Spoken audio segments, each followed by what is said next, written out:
Good evening. Thanks for joining us. It is graphic proof of an assault. A videotape showing a man being choked until he loses consciousness.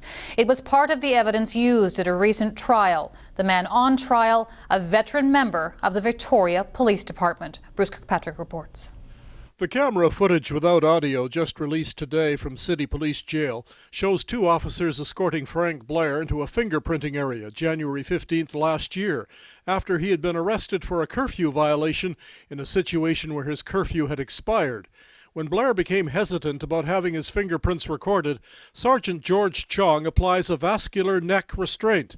34-year-old Blair lost consciousness. The video then shows Blair falling to the cement floor, landing face first.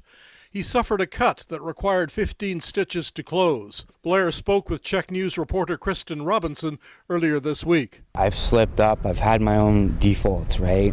But it doesn't mean I'm a bad guy, right? I've paid for everything that I've done in life. In releasing the video today, Victoria Police Chief Jamie Graham declined on-camera comment, but issued a statement saying the video demonstrates Mr. Blair was agitated and continued to act in a manner that was resistant.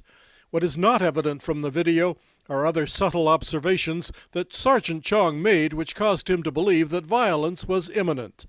Earlier this week, Justice Herb Witzel found Victoria Police Sergeant Chong guilty of assaulting Blair. The police chief responded.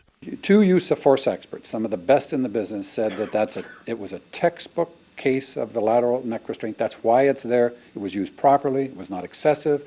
It achieved the goal it was intended to achieve. The mistake was made when they didn't guide the prisoner to the floor. But the judge ruled the police officer used unreasonable force by applying a chokehold until Blair blacked out and fell face first to the concrete floor, bleeding while Chong continued trying to fingerprint him. Blair was then taken to a cell where he lay for an hour and a half before police took him to the hospital. We could not locate Frank Blair today, but he said Tuesday, "Yeah, I'm a little bit worried that the cops are going to be all hating on me and all that.